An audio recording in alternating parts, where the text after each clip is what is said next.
Is going on, Panthers Nation? Carolina Dad here, your host of the Two Growls One Roar podcast. Folks, we are a week away, at least as I record this, and maybe I'm getting a little too hyped, because who knows when you're going to watch this. We are a week away from the Carolina Panthers making their selections in the NFL draft as we sit back.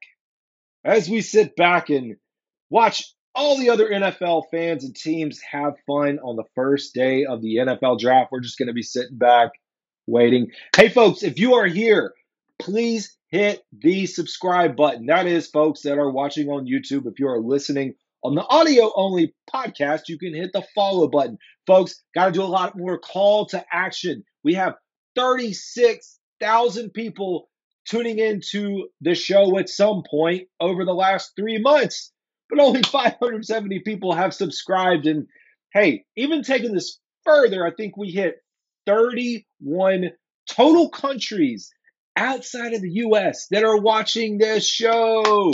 One, thank you, thank you, thank you. However, we got to get those subscribers up, continue to grow. One, hey, that's an open door for monetization, which means better mic quality, better video quality, better guests, right? Speaking of guests, like, hey, I haven't even had an official guest outside of Nolan, and Nolan's the man. So anyways, hey, folks, we got a lot to digest. It's been a busy week. We got to hear from Dan Morgan, got to hear from Dave Canales, both in a joint presser leading us up to the start of the NFL draft, or at least talking through some of their plans. Also got to hear from Ashawn Robinson this week, Josie Jewell, and Dane Jackson. Quite a busy week. And folks, hey, if you are plugged into the show, just know that the Two Growls, One Roar website, it's twogrowls1roar.com website, is up and running. Content is starting to flow. These next few days is going to be busy video content because my wife is out of town. She's got Pearson. Nolan is at a friend's house. I'm home alone, which is why you hear me so loud and probably super obnoxious, and wouldn't be surprised if the Panthers know the Panthers. Here we go. If the neighbors know who I think the Panthers are going to pick at the end of this weekend. By the time everything is said and done, it would not surprise me. But hey, I really do appreciate y'all folks, man. Looking back, and I love to do look backs. You probably say, why do you keep looking back?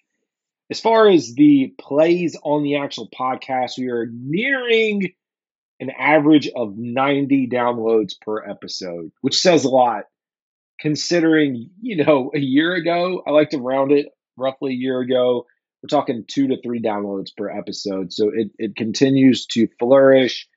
And I think it has to do with great folks who are tuning in, that shared the words of encouragement, whether you listen one time, however many times. I truly appreciate it. Folks, we got a lot to talk about the NFL draft, and it's hard to decide where to start. We've done the mock drafts. I've posted mock drafts. I think today I might look at a sample mock draft that was published by one of the websites that I follow. We'll talk about it. I think a few things came out of the Dave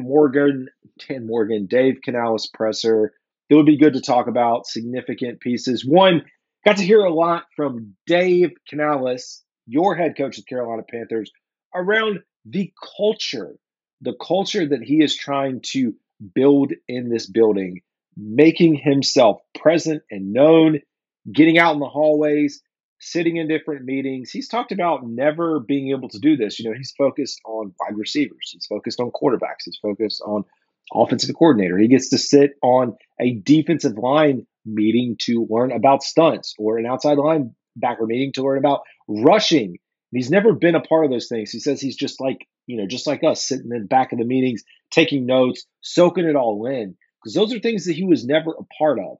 But the thing he emphasizes is building the culture, getting the Panther fit. That's going to be the new term. Alignment, we already know, is the buzzword of this staff so far. Alignment, getting consistency across the board. But it sounds like it's making progress. Like, we are making progress in that department. And you hope it translates into wins on the field because that's what we want, folks. We want winning football in the Carolinas, right? You want to be able to wear your Panthers gear proudly in public and not have people say, oh my gosh, you're a Panthers fan. I'm so sorry. Speaking of which, got a sad story for you. I went out, guess it was yesterday, was leaving for work. Sarah's leaving town and going out, so it's just me, and of course, no one's at school. I go in to get my car, go to work. Okay, get the gas, not the gas light. My gosh, the tire light comes on. For some reason, our family just loves to get tires, nails in our tires. Everywhere we go, there's objects in tires. Most of the time, we can patch them. Sometimes we can't patch them. So I was sitting there like, okay, hopefully they're going to be able to patch this. But anyways, I go out and look. I'm thinking, oh, let me put some air in the tire. So I have the notification at the front right is, I don't know what percentage, like 6, 7, 8. No. 16 PSI, something crazy. I go out and look. Sure enough, that thing is like flat. Get a notification that the back one, back right rear passenger side is also same thing. I don't remember the PSI is. That one's a little bit better, like 30 PSI.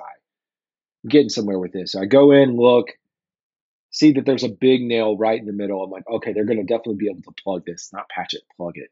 So they were able to plug it. I go look at the other back tire, like nothing's wrong. But I was like, okay, let me get out the air compressor, put some air in it, make sure that it's able to sustain. I'll let it sit for a few hours. If it can hold, I'll fill it up right before I go to my appointment to get it, have them take a look at it and fix it. Well, I'm out there scrambling and I'm like, okay, let me at least get some air in the tires. And I sit there for probably 15 minutes with the air compressor on. And I don't know if you're familiar with an air compressor. We have a very small air compressor tank. On the side, you pull the little, I don't even know, plug to like let all the air out. But you also have to turn the knob, and that gets rid of everything. Because like you pull it out a few times, like doesn't get everything out. So you turn the other knob at the bottom, lets all the air out. That way you're like clean, stuff doesn't build up. You don't want that to happen. Gets all the moisture out. The last time I used it, and I always do it, I leave it off, like open that valve up. Sure enough, I had that valve running. So I'm sitting there rushing to get both tires pumped so that I can take it to get it fixed because I have 30 minutes to spare. Place is 15 minutes away. The clock's ticking. I sit there and like air is coming out. I've got like my PSI gauge, checking it. Nope. Why is it losing air? It's like, this makes no sense. I hear the air, the tank's pumping. Turns out I left the valve on. So I'm just pushing nothing in and pulling everything out. So I get that fixed. This is going somewhere. Go to the tire shop. I've been there quite a few times, I guess, unfortunately. But they're great folks. And I'll shout them out. Hey, Meineke Car Care. That's who it was. It was Meineke Car Care out here in Leland, North Carolina. If you want to get very specific, shout out to this dealership. No idea if they'll ever watch. Come in and say, hey, man, I've got a nail. I've got the appointment. Can you take a look? Sure. Bring it back. They take it back, look at it, and go on. And like, yeah, we can get it. We're going to able to plug it better than a patch. So they plug it up, comes back in, says, all right, you're good to go. And I'm like, what do you mean? He's like, yeah, you're good to go. You don't have to pay anything. He's like, yeah, you got that Panthers hat on. I just feel so bad for you. I was like, dude, what do you mean, man? It's like he's like, you got it bad enough as it is. So I do appreciate him, man, for hooking me up on that and taking care of the tire. But that's what Panthers fans are having to deal with in public, man. I don't care. I wear my Panther stuff every day. I wear it out as much as I want. It doesn't bother me, man. And people know that's the team that's for. But that's what we want to get to. So we talk about a culture fit. I mean, he said he was studying the headshots, which is part of what I try to do, of all these players so you can like recognize name and face. But people change between their headshot from the previous team and this year. So he was able to go in, start learning players, names, sitting in meetings, getting a new culture established here. And we want to talk about culture. We want to talk about a winning culture because that's what we want. He's been a part of a winning culture in Seattle. Saw it last year in Tampa Bay, and now as he takes over the team here. But that was the first thing that we heard. Kind of the bigger summary of Dave Canales outside of the nuts and bolts of, hey, what do you like, with the draft here, here, and here? What are you thinking about? Dan Morgan, also part of that presser. Few things that came out of that. There's this new, like you just heard me say, we are looking for a Panther fit. Both Dave and Dan feel very confident with the way things went in free agency. They like the acquisitions. They know they didn't get everyone. Speaking of everyone, Stephon Gilmore, that name came up. Said they're still going to possibly talk about him after the draft. So we'll see. I have a feeling that means we're going to be looking at drafting a cornerback, but it also makes sense to me to bring him in as well. But they're leaving the door open there. Now we're talking about Panther fit, getting the best prospects available, which is a great position. And like we talked about this numerous times, that I think the roster is good enough in I'm not going to say it's great, but it's good enough in every position, which is what they just said, which does allow them to go into this. And if it's a cornerback, if it's it's hard to say nose tackle or defensive tackle, but if it is a playmaking Panther fit baller that's just sitting there at pick 33, you're going to take them, or pick 39. Like, you've got your choice. And I saw, some folks trying to speculate because Dan Morgan, I listened to it. Dan Morgan did not officially rule out trading up into the first round, but it's very hard to imagine the Panthers trading up. Like, we are in the space that we're in right now is keeping resources, not trading draft capital away. Like, don't be trading stuff away. It does open up but where I was going with that is when you talk about trading up, like, people were saying, I do think there's a possibility, but I'm like, no. And I'm like, even if 10 to 11 wide receivers, there's only 32 picks. If 10 to 11, like, for some reason, everybody was just all in on receivers or people moving up. If 10 or 11 receivers went in that first round, there's still a good amount between 12 and 15, 16 that could be impact players and or starters. And you could probably go a little bit further. That's how deep this wide receiver class is. And yeah, it may not be the pick that you wanted here versus there, but hey, that's how things are going to play out. The other discussion was like trading down.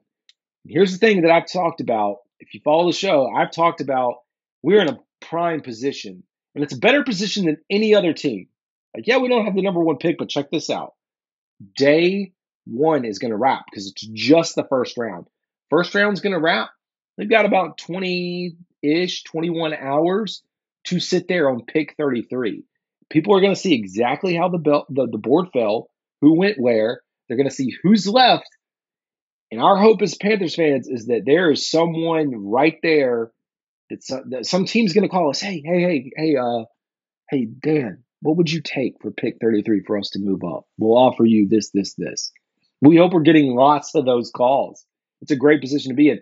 But the thing about it being here is, instead of it being 10-minute intervals or like you're just, watching things unfold, you got those 20 hours to sit on it. So you go back home and like, oh yeah, give us your offer. We got all day to talk about this now. We're not having to rush into a decision that we don't want to make. And that is exactly what I like about where they are right now with pick 33. I think they're going to make a trade back at some point, whether it is 33 or 39.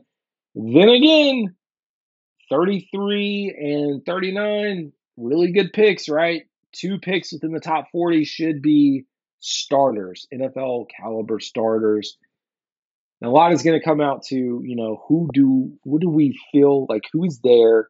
Do they fit the need? Is the player we absolutely are like, yeah, we're all in on this guy? Does a center fall? Does a just off the charts wide receiver sit there? A cornerback, an edge, who is where? And that's one of the fun things about the draft. And speaking of the draft, I should have plugged this way, way earlier. As far as like going live, I plan to officially go live not the day of the draft because like the Panthers aren't drafting. I guess I could go, just digest like what's happening. Maybe fun, but my plan is to go live the Friday night, which is round 2 and 3. So pick 33. If the Panthers, decide to take it, we'll be there. We'll be there if they trade. Pick 39, so that's early. And then right there at pick 65. So I think a lot of things could change. I don't know if I'll be able to go the full 3 hours streaming because one, I got to sleep and family and all that. We'll see what we can do. I am hoping at the end of day one, at the end of the draft, I don't think it'll be at 11 o'clock at night. It could be because I'll stay up that late to watch it. I may do a quick video either that night or that morning to, hey, this is your breakdown of who I think the Panthers are going to be looking at in day 2, which is rounds 2 and 3. As far as Saturday moves so fast. You're talking like 5 minutes in between picks or 3 minutes. I can't remember. I think it's 5. It's 10-7-5, I think. Don't have it right in front of me. And there, at least if things like stand where they are between round 5 and round 7, it's 80 picks between the Panthers, like 142 and 240, or almost 100. Gosh, it's a big gap. So I'm like, I don't think I'm going to sit around all day Saturday, but I will, as post draft analysis, we will have that. I'm also working with another group of content creators for a May 5th go just live stream to get everyone together. Let's all talk about what we saw, what we heard. Well, happy, mad, sad, whatever it is. So that'll be fun. Going back to the Carolina Panthers in this presser, talk a little bit about Austin Corbett. He came up. Now, remember, Austin played center. That was his original position when he was drafted by Cleveland. Did that for a little bit. No, it's been a while. The team feels good about him, but they also hinted at like, hey, if there's a center there, we're going to take him. Their philosophy is like, we are not going to be stagnant. If there's a way to improve here and or put pressure on the team, they're going to do it. Like on the current guys that are in the roster. He said, what you'll see happen when you bring in that rookie that's underneath, guys are going to kind of sit up, get a little more straight, right? And talking about the guys that are on the roster, watching their back. Because that's exactly what's going to happen is they bring on these guys, the pressure is going to be sitting right there on them to perform. And you're like, oh, I really do need to step up my game. So I like the idea of getting better across the board. Another, emphasis was around Bryce and are you building around Bryce? No, we're building around the team. It's a team game. You just want Bryce to be able to go out there and do his 111. If you've not heard him talk about his 111, speaking of Dave Canales, that's another big talking point of his, doing your 111, which, hey, there's 11 players on the field. You do your job, and everybody does their job. You're, performing at 100% capacity, right? Which is perfect for the team. Now, I think that was almost everything that came through. Now let's go back and take a look here at some of the comments.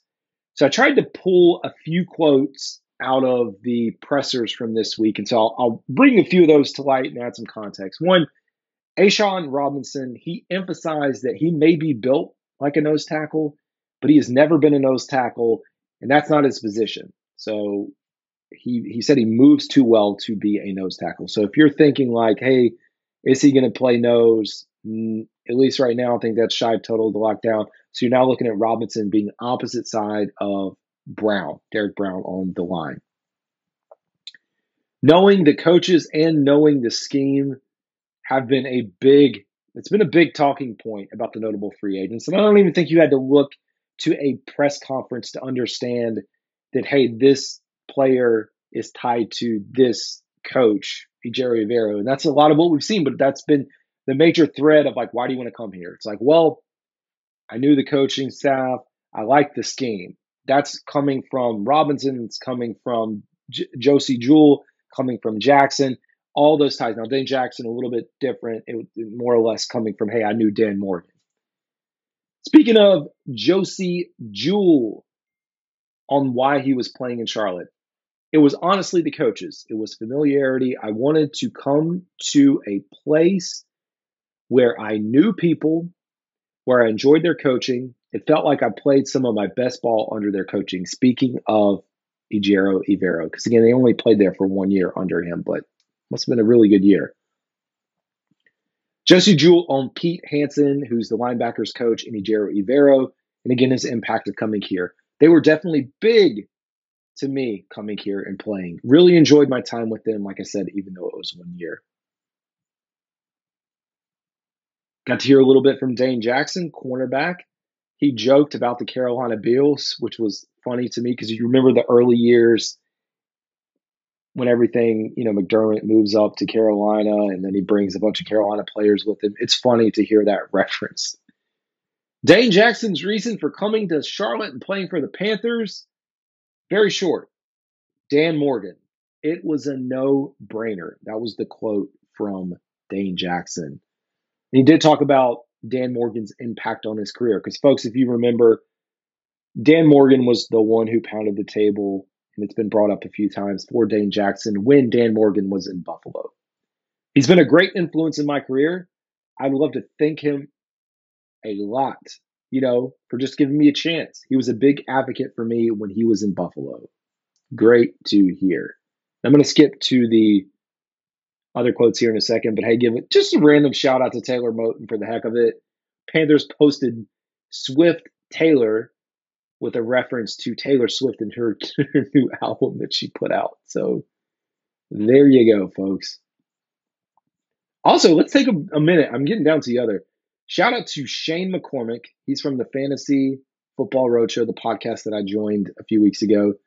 He said, what if I told you Deontay Johnson had 7 top 25 fantasy wide receiver finishes in his last 12 games? That's the same number as Olave. It's more than Ayuk, Devontae Smith, and Amari Cooper. He's probably going to get better quarterback play this year, which will be an improvement on those numbers. So another good thing to look out for, right? I'm getting back down here to a few more quotes if I can get there. And what's up with Detroit? Detroit Lions taking our jersey combo. I don't get that. Like, what the heck are y'all doing? All right, slowly getting there, folks. Maybe, just maybe. Trying to find. Oh my goodness! I guess it was it was much further back. Looking at. Oh, well, I may have to call it. I did pull quotes, but man, here we go. We did hear from Goodwin speaking on Icky. Year one, it's tough. He comes in and he plays a hot position in the NFL. There's a lot of pressure from coaches, a lot of pressure from people on the outside. As far as fans and the media, he just got to relax and just get better at the fundamentals. This was him talking about Icky's play, and he goes on to talk about year 2 and what he would hope to see in year 3. But Harold Goodwin is excited to be home. He said, I just want everybody to know I'm excited to be home. I'm from Columbia, South Carolina. Coming to the Carolina Panthers is like a dream come true. And I'm just excited for the journey and can't wait to get started on the field. Give you 1 second. And again, he is the assistant head coach and run game coordinator. We also heard from Brad Idzik, who is the offensive coordinator. Again, tight ties to Dave Canales, played at Wake Forest. Idzik on traits for a good tight end.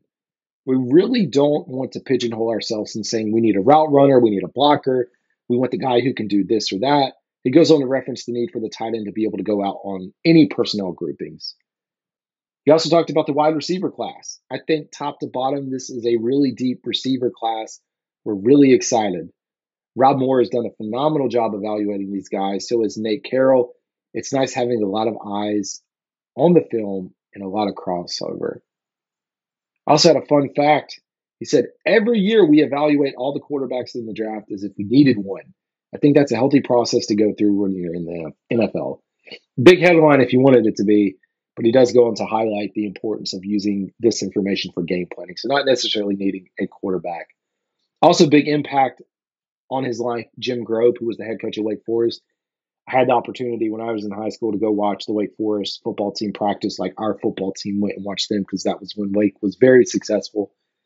Jim Grubb to this day continues to reach out, and I think it's the personal effect that he brought to coaching that really, for me, kind of opened up the door when I was a senior trying to figure out what to do next. So I think those are the biggest quotes that we've got coming out. Let's see here as I scroll back through my notes. Should probably consolidate these. There was some. Here we go. Jersey numbers. If you're a fan of jersey numbers, hey, it's good to know who's on the field. We got all the new numbers. Deontay Johnson, number 5. Clowney, 7. Fuller, 20. Scott, 21. Nick Scott, that is. Dane Jackson, 23. Kalavon Chasen, 45. Jewel, 47. Hunt, 50. Lewis, 68. Yash, 77. David Moore, 83. Robinson, 94. And Wonham, 98. So go get your jerseys, maybe. I don't know about that. I don't know if you want to buy a jersey considering how the Panthers sometimes like to trade away talent, right? It's all right. Okay, folks, I'm going to look at this latest mock draft on Panthers Wire today. Panthers 2024 mock draft 8.0 Panther Fit Edition. And it looks like we are starting off this draft with a trade. Pick 39. They have second round, which is the second round pick, Mike Sainristil, cornerback out of Michigan. 5'9", 182, smaller frame, but he does fit the Carolina defense and their needs. Pick number 44, which is acquired via trade, they have Jalen Polk, wide receiver out of Washington. Doubling down on wide receiver with pick 65, Malachi Corley. Then, again, from trading back, we have Austin Booker, edge out of Kansas with pick 77. I like that. Pick 101, and Jeremiah Trotter, linebacker out of Clemson. Audric Esteem, running back out of Notre Dame with 141. Bo Lemer, center out of Arkansas. I've seen people who are Arkansas fans, not a fan, but that's your fifth rounder. And closing it out with Tanner McLaughlin, tight end out of Arizona. And it's mock draft season, folks. If you follow the Go Live, if you follow my live videos, I will be doing more detailed discussion around the draft. I will put out my final mock draft next week. So I have another video coming. I'll post it out on all the YouTubes, the podcast platforms, all that fun stuff.